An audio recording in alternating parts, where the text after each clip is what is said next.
Magandang araw sa atin lahat, muli na naman nagbabalik ang inyong lingkod upang magbigay ng panibagong reaksyon sa mga pangyayari dito sa ating bansa, especially sa gobyerno. Kasi kung mababalitaan naman natin, araw-araw na nagkakaroon ng matitinding issue, especially sa Senado, sa Hudikatura at sa Ehekutibo. Kasi nagkakaroon ng conflict dahil itong tatlong equal institution na to, sa tingin ko talaga nagbabanggaan na. Hindi naman totally directly nagbabanggaan, pero kung titignan mo, ini-invade ng isang institusyon yung pangalawang institusyon, 'di ba? Yung katulad ng Senado, pinasok ng NBI. Tapos ngayon naman may lumalaganap na balita na hindi raw magkakaroon ng eleksyon sa 2028 at gusto nilang palitan ang constitution para ma-extend ng 3 years ang ehekutibo, ang pamumuno ni PBBM at ang Kongreso. Yun naman ang nakarating talaga sa Senado, kaya talagang ang last line of defense ng Constitution kasi natin ay ang Senado. Sila ang huling mag-aaproba niyan. Kaya pinipilit na makuwang muli ang majority vote para maiupo muli ang mga tao ni PBBM. Ang napupusuan nga nila, sabi nila si Sherwin Gatchalian, sa tingin ko malabo ma-break yung yung majority block na 13 votes. Talagang malabo nilang makuha yun. Kasi sa nangyari, 'di ba, nagkaroon ng shootout sa loob ng Senado na kina-involve ng NBI sa pilit na pag-aresto without warrant na galing sa Philippine Court. So ang mangyayari ngayon dito is talagang gustong-gusto nilang kunin si Senator Bato. Yun naman ang mga tatalakayin rin natin dito sa ating nakahalap na video information. At bago tayo mag-umpisa, meron nga palang mensahe si Attorney Jimmy Bondoc at si Attorney Torion. So ipe-play na natin. Partner, meron daw magandang account yung Cedric Bolo. Oo nga, yung Cedric Bolo daw eh. Dapat i-subscribe natin yan. Ako nag-subscribe na, ikaw baka hindi pa. Ako, wala pa eh. Wala pa. Mag-subscribe na kayo. Sana, subscribe. Cedric Bolo. So maraming salamat sa inyo, Attorney Jimmy Bondoc at Attorney Torion, sa pag-promote nyo po ng ating channel. At kagaya ng sabi nila, huwag nyo pong kalimutang mag-subscribe, like, and share, and please click the notification bell button para palagi kayong updated sa lahat ng ating uploads. So umpisa na natin tong video na ating tatalakayin ngayon. Kanina sorry. pwede nyo po ulitin yung sinabi nyo na the arrest was more than that? Is that what you were saying? Bali, ang sinasabi dito ni Karen Davila is ito ang umpisa, yung kay Senator Bato, yung pagboto ni Bato na para mapalitan ng SP ng Senado. So patuloy nating subaybayan. That was it to stop Yes. Bato from voting? Yes, that's right. It turns out that Bato was only the beginning of the entire story. Yung pala, more importantly, they really wanted to change and get back the leadership of the Senate because there was so much at stake. Nakapusta na pala doon yung CONAS. Ano ba yung CONAS na tinutukoy ni Senator Amy? 'Di ba? Kasi sa totoo lang, hindi natin alam eh. Kumbaga, bulag ang taong bayan sa pangyayari dito sa ating bansa. Although, alam natin yung mga flood control, yung mga kalokohan ng mga kongresista, yung 20 million na binulgar ni Lebiste, na kapag bumoto ka ng no, kakasuhan ka, 'di ba? Tatanggalan ka ng pondo, 'di ba? Pag dito naman sa Senado, kapag bumoto ka ng yes para mapalitan ng Senate President, is kakasuhan ka ng plunder, bribery, lahat ng kaso tatanggapin mo. So alamin natin kung ano yon yung binabanggit ni Senator Amy. Kasi ang problema nila, matatalo sa impeachment sa Senado, mananalo pa si VP Sara sa 2028, idetepok na sila. Kaya, pag pinag-uusapan, ikasa na ang CONAS. Palitan ang Constitution. Palitan ang Constitution. Yung 1987 Constitution na pinaglaban ng ating mga magulang, tiyuhin, lolo't lola, yun ang gusto nilang burahin. Yun ang gusto nilang palitan. Yan yung sinasabi nilang charter change. 'Di ba? Yun ang pilit nilang gustong imongkahe sa House at sa Senate. Bakit ba nila gustong palitan yan? Simple lang, para hindi na sila mawala sa pwesto. Para maging diktador sila. Yun ang plano nila dyan. 'Di ba? Kung tutuusin, tignan nyo yung sitwasyon natin ngayon. Pera ng taong bayan, ginagamit para sa sarili nilang kapakanan. Ninanakaw. Paano natin masabing ninanakaw? Yung flood control. Ang daming namatay nung nagbaha. Tapos merong naka-registered na complete project sa flood control sa gantong area. Pero namatay yung mga tao kasi yung flood control, invisible, wala ron. Ninanakaw nila yung pera. Dinideclare nila na tapos na, pero actually, wala namang ginawa, 'di ba? Tagal ng 3 taon ang mga kasalukuyang kongresista and extend the term even of the president. Dadagdagan nila ng 3 taon ang term ng mga kongresista at ng presidente ng Pilipinas. So, sabihin na nating 6 years ang presidente, madadagdagan ng 3 years, 9 years, almost a decade rin, 10 taon. So, ang nakikita ko lang dito, ginagaya ni PBBM ang tatay niya. Unti-unti, 'di ba? Binibili niya ang mga congressman at senador para matupad ang gusto niya. Kasi alam nila kapag ka nagkaroon ng eleksyon, talo sila. Ipakukulong sila ni Madam Sara Duterte. Kasi mali ang ginagawa nila. Biro mo flood control. Si Saldico gustong humarap, ayaw paharapin. Si Martin pwede nang humarap, ayaw paharapin. Yan ang mga involved sa flood control na yan lintik na flood control yan. Kasi ang inaano ni Martin, ang sabi ni Martin, hindi naman ako nag-execute ng mga project. Ang ehekutibo, ang executive branch. Sino ba nasa executive branch? Hindi man banggitin ang pangalan ni PBBM, sabihin na natin, hindi si PBBM. Pero isipin mo, sa tingin mo, hindi ba pwedeng hindi alam ni PBBM yan? 'Di ba? Kasi kung ako yun, nasa departamento ko, ako ang presidente, nasa executive branch ang magnanakaw, ako mismo pakukulong ko yun. 'Di ba? Pero bakit walang ginagawa si PBBM? Yun ang tanong Ibig sabihin lang nun, alam niya, 'di ba? Until 2031 and no elections except perhaps for local position. Yun ang gusto nila mangyari, magkakaroon lang ng eleksyon, governor, mayor, councilor, yun lang. Pero pagdating sa mga congressman, national election, wala. Yun lang ang mapapalitan, 'di ba? Sa tingin nyo kayo, sa sitwasyon natin ngayon, papayag kaya kayo na ganun, 'di ba? Papalitan ng constitution na pabor sa kanila, hindi pabor sa taong bayan. Ngayon ko na nauunawaan kung bakit nagkaroon ng EDSA 1, nagkaroon ng EDSA 2, 'di ba? Kasi dati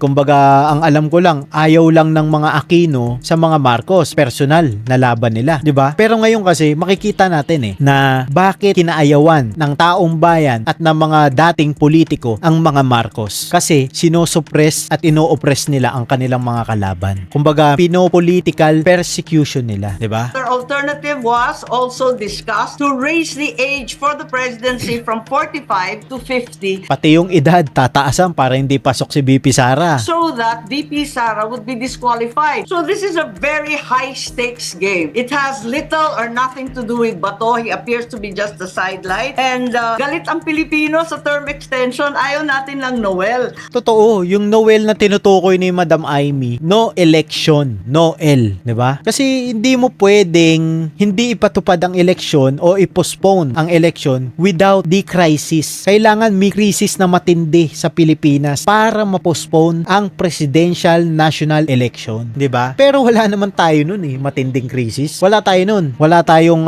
revolution dito, 'di ba? Payapa ang sambayan ng Pilipino kahit na magulo ang gobyerno. Bakit natin pipilitin na naman to? This has lost time and time again. All right, but Senator, these are very serious accusations. Totoo yun, yung sabi ni Karen Davila kasi kumbaga papalitan mo yung constitution na itinatag noong 1987, 'di ba? Dahil nga kaya nga naitatag yung constitution na yan dahil nga rin sa mga Marcos. Pinamahalaan nila ng 20 taon ang Pilipinas. So ayaw na ng Pilipino ng ganon. So magagalit ang mga Pilipino. So ang pangalawa, gusto nila ng term extension, no election, 'di ba? Pangatlo, papalitan nila ang edad ng mga presidente na qualified. Kailangan 50 years old para hindi makapasok si BP Sara, 'di ba? Matinding accusation 'yan. So pakinggan natin.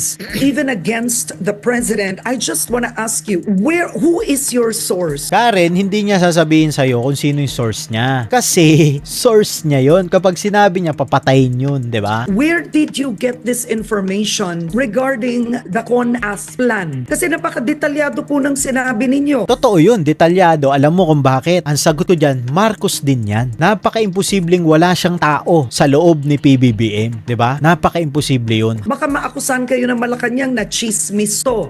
Lahat naman ng totoo chismis sa kanila di ba? Lahat ng totoo sa sambayan ng Pilipino na sinasabi pagdating sa kanila, fake news. O anong sabi ni PBBM, pati ni Auntie Claire? Deklara ni PBBM, may crisis na sa Pilipinas, sa oil. Pagdating naman kay Auntie Claire, walang crisis sa Pilipinas. Sapat pa ang produkto ng oil sa Pilipinas. Pero tinaasan na agad yung oil. Hindi pa man tumatama ang krisis sa Pilipinas, di pa tayo apektado eh. Kasi meron pang meron pang imbak na langis. Sa totoo lang, may imbak pa na for 45 days yata yung 50 days. Kaso anong nangyari, yung pagputok ng gera sa Iran, biglang taas ng langis natin. Di ba? Ganyan kakurap ang Pilipinas. Ganyan kakurap ang gobyerno. Di ba? Ganyan kakurap ang administrasyon. Malupit kayo dyan eh. Kaya galit na galit si Pangulong Duterte dyan sa mga oligarko na yan. Kasi kapag may krisis, bigla rin sila nagtataas. Ngayon naiintindihan nyo na kung bakit galit na galit si PRRD sa mga oligarko. Kwento kayo ng kwento. Who is your source on this, Senator? Yes, one of the guys who was there. Oh, one of the guys who was there. Kasi bakit niya sasabihin sa'yo kung sino source niya, edi pinatay yun. Nagmamalaki nila, pinag-uusapan. At it was relayed to so many congressmen. If you recall, before the vote on the impeachment, 3 yung incentive package. 20 million 20 million. in cash, 200 million, 250 pa in hard or infrastructure DPWH. Infrastructure, DPWH, 250 million. Biro mo boboto ka lang ng yes kay BP Sara, may 20 million ka na. 'Di ba? Oh, tapos meron ka pang 250 million infrastructure project. Basta sumabay ka lang sa kalokohan ng gobyernong to. Project, malamang may flood control pa yan. Natural, pasok ang flood control doon. Kasi DPWH pasok pa rin ang flood control dyan. Para matindi ang kickback. Ikatlo, don't worry about the churches, don't worry about Visayas, Mindanao, and the DDS because there will be no election. Yan yung nila, pangako nila sa mga kumampi sa kanilang senator at congressman. Kasi alam nila na matatalo sila dahil merong DDS, merong mga church nakakampi ng ni BP Sara. Kasi paano mo naman kakampihan yung administrasyon? Yung flood control, yung NBI pinasok yung Senado without coordination, Kimau Aplaska, paano mo naman kakampihan yung administrasyon? Salu-salungat ang kanilang pahayag, inconsistent. Sasabihin nila pina-pull out yung NBI doon sa area, pero bakit nandoon ang NBI? Marami pang iba. Paano mo kakampihan ang administrasyon? Hindi nga nila mapatunayan na nagnakaw si BP Sara 125 million confidential fund. Confidential fund, 'di ba? Confidential, bakit mo sasabihin confidential nga? 'Di ba? Gets nyo? Tapos si Madriaga, yung witness nila, inconsistent din. 'Di ba? Biro mo ang witness nila, KFR. Ano ba yung KFR? Kidnap or ransom. Kidnap for ransom group. Pamilya pa. Pamilya nila ang kidnappers. Okay lang kung akusahan ng isang beses na kidnapper tas napatunayan na hindi totoo. Okay lang pero naakusahan ng pangalawa. May kaso siya ulit, pangalawa. Kidnap for ransom ulit, 'di ba? Paano ka maniniwala ngayon sa admin? Yan ang mga testigo nila, mga sindikato. Noel ang benta nila. Yun ang part 3 ng incentive package. Tapos, yun nga, gusto nila tigilan na ang flood control investigations kasi mabigat na yung ebidensya. Kaya pala, yung sinasabing tigilan yung flood control ni Madam Amy, napansin nyo, ayaw ituloy ni Senador Ping Lacson hanggat hindi sila pumipirma doon sa impartial na investigasyon sa Senate Blue Ribbon. Pero ngayon mag-uumpisa na kasi bago na ang ating Senate President. Diba? Buti na lang napalitan. Hindi na si Juan Bol. Kasi kung tutuusin, walang mangyayari kung sila ang nakaupo. Hindi mabibigyan ng katarungan yung pagnanakaw nila sa taong bayan. Paklimpak na yung dokumento, ang dami nagpipresenta at kahit kamag-anak ko, klaro naman na may ebidensya na kay Martin Romualdez, andyan kay Sandro Marcos, andyan rin kay Presidente Bongbong. Kamag-anak ko to, pero wala tayong magagawa, andyan na yung ebidensya. Pagkatapos, yung pinag-uusapan, yung budget na, because July 2027 budget already, and then 2028. Alam natin, that's the election budget. And it was assured to the congressman, this will also be the CONAS budget. We are going to... Kita nyo na, may budget pa sila for election, inire-ready na, di ba? Malupit! Paano naman yung para sa taong bayan? Yung mga kababayan natin na naghihirap, walang makain, o may sakit. Sino ba tumutulong dyan? Si Senador Bongo, yung Malasakit Center. Diba?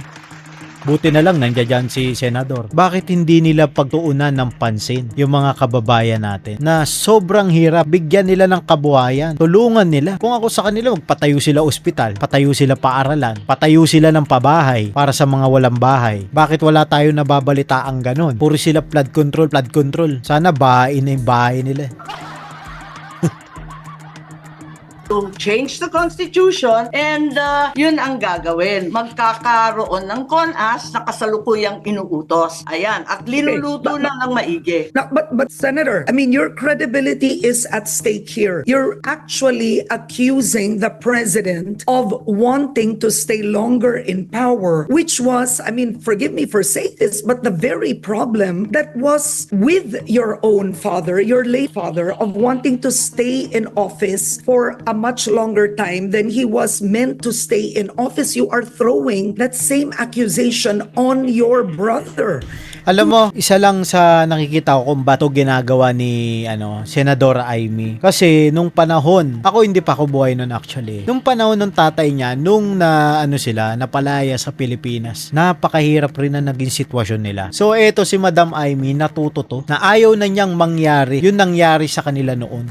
Kaya nag-against siya sa kapatid niya. Kasi alam na niya kung anong mangyayari. Alam niya kung anong magiging sitwasyon. Pag nagalit ang taong bayan, talsik na naman sila sa Pilipinas, baka hindi na sila makabalik. Yun kasi. Kaya eto si Madam Amy, kumbaga sinasalba na lang niya yung sarili niya na ayaw niyang sumama sa kapatid niya kasi alam niya lulubog yung barko kasi high yung yung kapitan eh. You have the facts, the people, witnesses, sources that are credible on this, Senator Amy. Kausap ko ang maraming tao. I'm not certain that they'll come forward and be prepared to talk. But certainly, if there's anyone who knows the consequences of self-perpetuation and corruption, it should be me. Totoo yun. Kagaya ng sabi ko, na-experience na nila yan eh. Kapag ka na-experience mo na yung masamang nangyari, uulitin mo pa ba? 'Di ba? Uulitin mo pa? Ayaw mo na syempre. Dahil masalimuot yun yung buhay nila. Kita mo sa tinagal-tagal ng panahon, kailan lang nila nailibing yung tatay nila. Panahon pa ni Presidente Duterte. Dapat nga may utang na loob sila sa mga Duterte eh. Hindi naman mananalo yan si PBBM eh. Kundi dahil kay BP Sara. Galit ang Pilipino sa usapin ng term extension. Papalagi mo yung sarili mo sa pwesto. Pipigilan ba natin ang mga Pilipino sa kanilang karapatan? Bilang Marcos, ako higit sa lahat. Alam ko yan. Kaya wag na Okay. wag nilang gagawin yan. No, because the CONAS was not anywhere. It wasn't discussed at any point, right? I mean, you're the one that actually brought it up today. It's like you've exposed a plan. So what I'm asking is if your sources are credible. Credible yan. Credible ang source ni Madam Amy, Karen. Kasi nga, napaka-imposible. Kapatid niya yun, wala siyang kakilala sa tao nun. Wala siyang taong mapagkakatiwalaan ron na magsasabi sa kanya ng information. Napaka-imposible yan. Credible yan. 101%. On this, because Malacanang for sure will not take this. Ganyan naman sila di ba? Kahit totoo yung balita, sabi nila, fake news.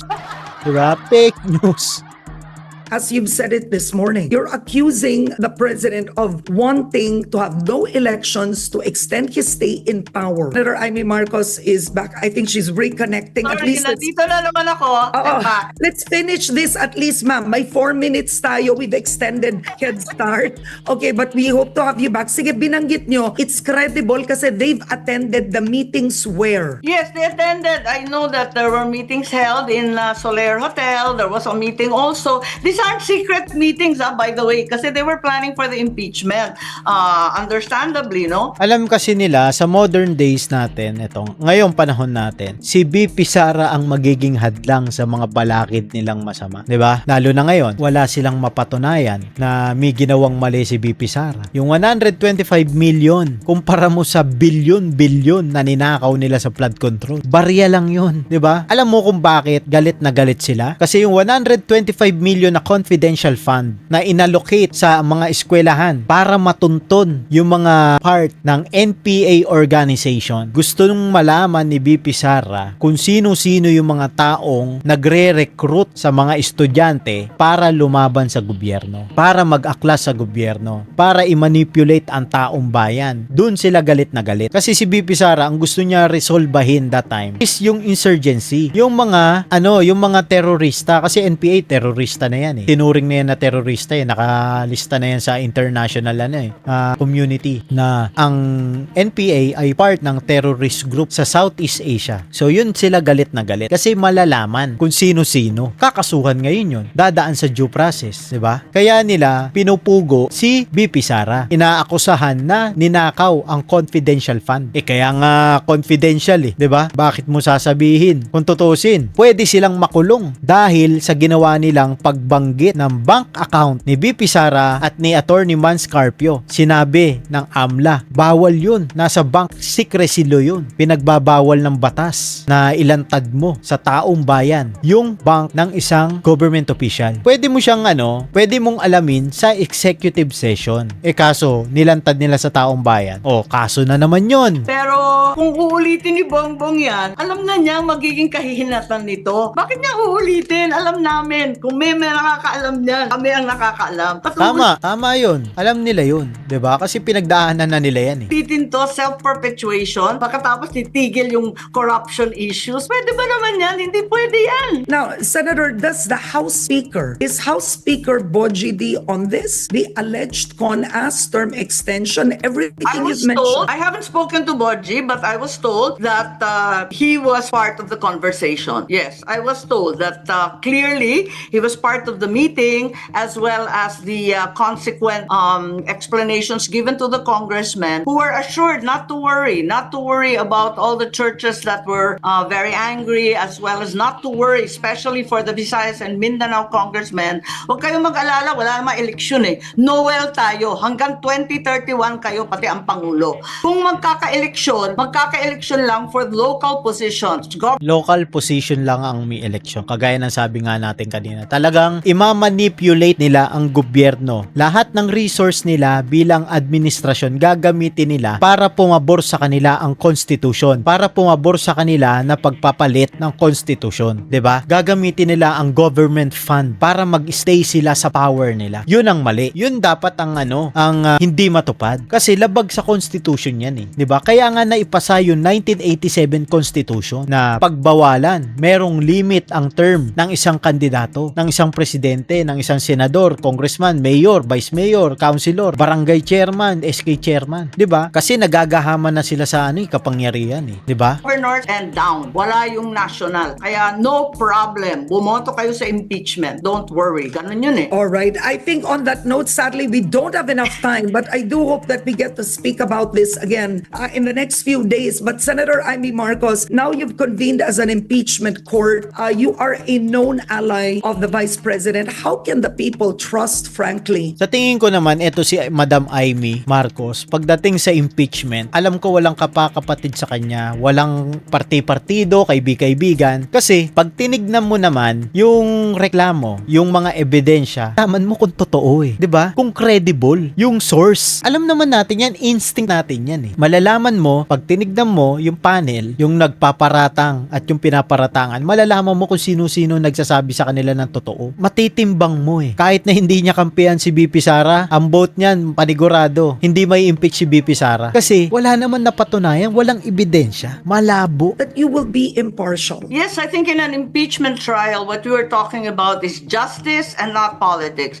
Totoo yun. Justice, not politics. Yun yung tinatawag nating justice. Kapag tinimbang mo yung kung may kasalanan ba o wala, dun mo malalaman kung sino nagsasabi ng totoo. Kasi hindi naman credible talaga yung mga source niya. Biro mo, kidnap or ransom. Ang source nila, Congressman Laila de Lima. Kriminal, di ba? Paniguradong offer nila dun, makakalaya ka. Kung hindi ka kakampi sa amin, papatayin ka namin. I swore to abide by the Constitution. I was voted in by the Filipino people, and to them, I am loyal. Walang kaibigan, walang partido, walang politika. Tama, totoo yun, 'di ba? Tama yung ginagawa ni ni Madam Amy Marcos. Kasi kung titignan naman natin yung sitwasyon, totoo yun rin yung sinasabi niyang ang naghalal sa'yo dyan, taong bayan. Na dapat taong bayan ang pagsisilbihan mo, hindi mo kapwa politiko. Sana ganun din ang iniisip ng nasa minorya ngayon. We all know that time and time again, Senator Ontiveros has spoken about the impeachment. We also know na katunggali ni VP Sara, si dating Senate President Soto at pati na rin si Senator Pangilinan. Sana lahat kami, ang isipan namin, Constitution first and the people first. Tama yun, di ba? Dapat naman talaga unahin ang taong bayan, di ba? Ito naman yung naging pahayag ni Erwin Tulfo. Ayan, tignan natin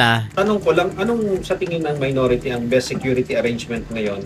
Dahil dun sa nangyari noong May 13, may pagbabago ba kayong isasuggest para hindi na ulit mangyari ito? Ano bang magiging protocol dapat na Ang problema dyan, nakita po namin, tama naman po si Sen. Rafi, may tamang training po ba ang usaan natin? Pang ano ka lang rin pang away mag-asawa ka lang rin Magiging Major General ba si Mau Aplasca kung walang training yan, kung hindi dumaan sa mabigat na training yan, Major General, 'di ba? Alam niya yan, trabaho niya yan, buong buhay niya tapos sasabihin mo may proper training ba yan? Erwin. Ngayon na testingan. Ayaw ko pong sabihin blessing in disguise. What if pag nilusob nga tayo, may naghuramintado, may pumunta dyan ng Oh, may naghurumintado na nga nung ginawa ni Mau Aplasca, pinutukan, 'di ba? 'Di ba? Kasi yun ang trabaho nila, ipagtanggol ang Senado. Bakit sasabihin mo may proper training ba yan, 'di ba? Alam mo ba yung sinasabi mo, basta maka-criticize ka lang, Erwin, 'di ba? Maka-criticize ka lang Papanoorin pa natin. ikang gang o terorista, pinasok tayo. Nakikita mo ba yung bantay sa labas? Nakikita mo ba yung Marines na yan? Hindi ang Marines, ang rules nila, hindi sila nagbibigay ng warning shot. Ang rules niyan, kapag pumutok ang baril niyan, papatay yan. Nakikita mo ba yung 10 Marines dyan? Pati yung PNP? Sa tingin mo, may magtatangka kaya napasukin ang Senado kung walang mabigat na backup sa likod niyan? 'Di ba? NBI lang ang gumawa 'Di ba? Oh, bakit hanggang ngayon? Ang magandang tanong diyan, bakit hanggang ngayon, Erwin, hindi nasususpinde si Matibag, 'di ba? 'Yun dapat ang tanong. Hindi yung ko-questionin mo yung credibility ng security force ng Senado. Kasi kayo ang iniingatan ng Sergeant of Arms, 'di ba? Hindi po tayo ready. Ready. Kaya nga pinutukan 'Di ba? Nakita mo ba 'yan? Nakabantay na agad sila. Paano mo masasabing hindi ready? Di mo ba nakikita? Nataya buhay sila dyan na mabigat kalaban nila, di ba? Dami po nating may OSA, may Marine Contingent tayo, may PSPG. What did they all do? Ayan binabantayan para hindi makapasok yung NBI. Di ba? Common sense, Erwin. Ko nga po kay Senator Villanueva kasi putukan.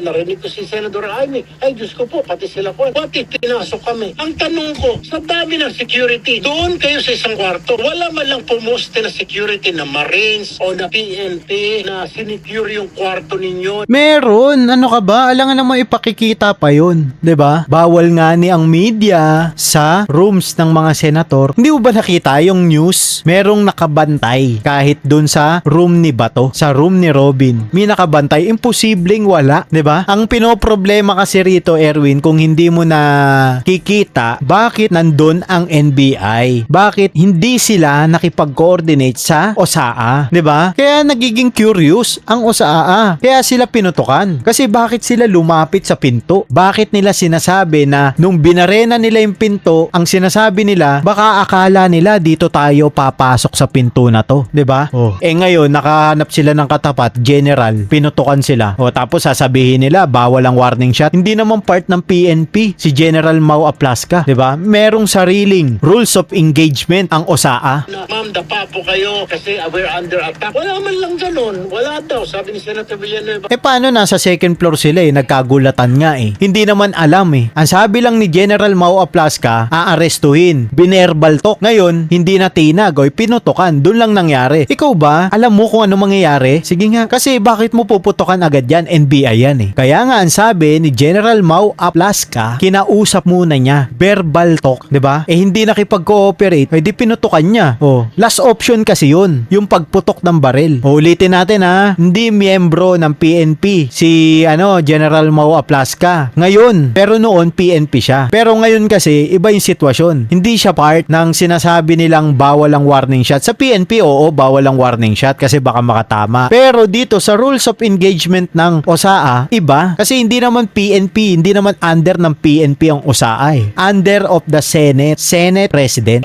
Wala eh. Sabi ko, walang mga kapos na pinostihan kagad kayo para masecure kayo. Hindi. Nagsuot lang si Amy ng body armor, etc. Yung mga security nga lang. E paano yung wala? Dapat po doon, SOP, sinecure kagad dahil mga senador po yun. Meron, anong ginawa po Meron ngang security. ng mga ibang units po doon? PNP. Kailangan sir, magkaroon ba ng overhaul doon sa Sobra-sobra. security protocol? Opo, doon po sila nakapokus lang doon sa lugar na parang anino ho yata yung pinagbabaril nila. Paano mo nasabing anino? Nandiyan ka ba? 'Di ba? Nandiyan ka ba? Nakita mo ba yung video? Nagkausap sila nung NBI, si Mau Aplaska. Sabi ni Mau, baba ang baril. Kasi bakit ka lalapit na may baril sa pintuan ng Senate? Sige nga, isipin mo, bakit ka lalapit without coordination sa security force, sa Sergeant of Arms ng Senate, di ba? Anong anino binabaril? Eh, lumapit sila eh. Talagang puputukan sila dyan, di ba? Doon, Ghana, nag-deploy din sila na i-secure yung kwarto kung saan yung mga senador. Meron nga ni. Pero ang bala ba, hindi tumatagos sa pader, hindi tumatagos sa bintana. Kaya ba sa lagi ng security yan? 'Di ba? Na nagmi-meeting. Kaya nga parang kulang po sa training. Hindi sila kulang sa training. Hindi sila kulang sa training. Hanggat maaari, ayaw nila magkaroon ng miscommunication. Kung tutusin, kung iba-iba yan, kung hindi yan binabaka pa ng ehekutibo, yung NBI, baka minamatay dyan. Real talk yun. Papatayin sila dyan ng Senate, Sergeant of Arms. Kasi bakit ka papasok na armado sa Senate? Ano yun? Magkukudita ka? Kukunin mo mga senador? Papatayin mo? Eh, papatayin na sila agad dyan pagpasok ka lang. 'Di ba? Ika nga, ito po ay awakening po sa security sa Senate mismo na may problema ang security po ng Senate. Walang problema. Ang problema kasi pinagtutulungan nyo yung mga pumapabor kay BP Sara. Yun ang problema. Sir, Victoria po uli, follow up doon. Sir, di ba dapat ang unang ginawa, inilabas yung mga senador? Hindi po. Hindi mo nga pwedeng ilabas eh. Ito pa isa. Hindi mo siya pwedeng ilabas. Kasi hindi mo alam kung sino ang kalaban pa dyan. Sabi nga raw, merong mga nagpanggap na media. 'Di ba? Mga NBI na nagpanggap na media. Pumasok, humalo. O kung saksakin yung iba dyan, kung barilin na lang sa ulo iba dyan pag nilabas mo. 'Di ba? Ano nangyari? Nagkagulo. Kasi babakan po yun. Paano pag O ngayon, sa'yo na nang galing na bakbakan yan, 'di ba? Andiyan dyan ba yung mga senador? Wala, kasi nga inilipat eh, 'di ba? Binantayan na yung mga senador. Sa tingin mo hindi sila babantayan ron? namaan po ng crossfire? Paano kung nandyan na? Sana po ang ginawa, sinecure po yung mga senador kung Tapos sasabihin mo na anino yung binabakbakan nila dyan. Tapos sasabihin mo ngayon, baka tamaan ng crossfire. Ibig sabihin, hindi mo iniisip yung sinasabi mo. galing si Aplaska, sinabihan niya yung Marines, oy Marines, poste kayo doon, wala makalusot dyan, may mga senador dyan, o PNP, pantayan niyo yun na wala makalapit sa mga senador, nandyan yung mga senador. Meron ngang bantay nga ni. Yung safety nila. Dapat yun po muna ang inuna nila. Hindi yung lahat po sila doon sa isang Wag mo na tirahin si Mau Aplaska, sablay ka na nga eh. Sa tingin mo, hindi yan naiisip ng isang general. Isipin mo yung sinasabi mo. Sa tingin mo, hindi yan naiisip ng isang general. Bago mo pa sabihin yan, ginagawa na nila yan noon pa. Kaya nga retired general eh. Magiging general ba yan kung hindi niya alam yung ginagawa niya? sulok na wala namang makita ng sinong kabarilan nila. Lahat sila po nandun. Kundi Dapat kasi hindi ka umuwi para nakita mo kung sino yung kabarilan nila. 'Di ba? Hindi nagsasalita ka sa hangin.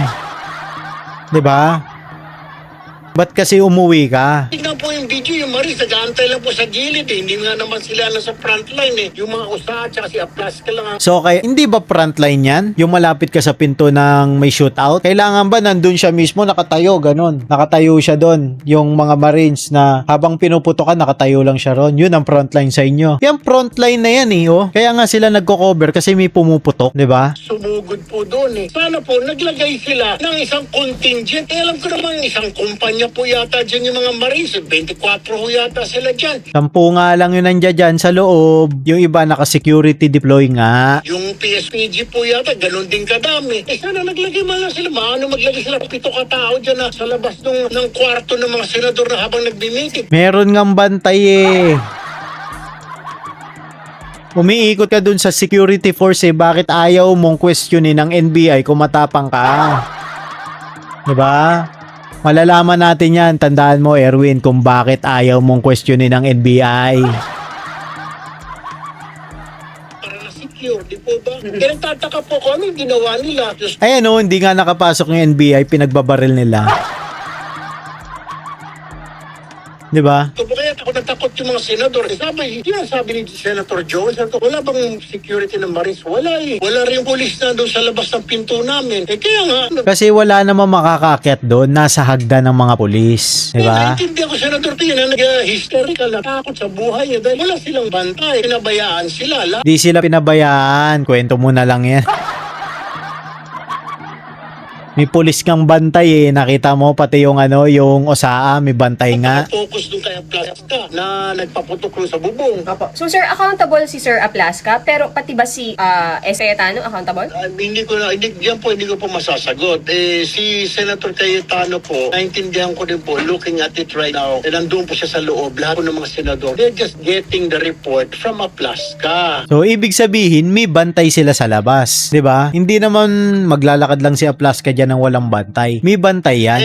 Kung mali yung information na binibigay po sa kanila update, talagang mawiwindang ka. Kung sasabihin ni Aplaska, under attack tayo, Totoo naman eh. Magpapunta ka ng mga armadong lalaki, NBI agent, armado, full battle gear. Oh, tas without proper coordination sa OSAA, Senate Sergeant of Arms. 'Di ba? Anong tawag doon? Lalapit sa pinto mo, babarinahin yung pinto, tapos papasok sa kabilang pinto na armado. Walang coordination. 'Di ba? Under attack yun. Oh, pinabababa ang baril nila kasi papasok silang Senado. Oh, pinabababa ang baril. Binababa nila. Okay, kaya pinutukan sila kasi ayaw nila sumunod. Hindi nila binaba. Oh, yun.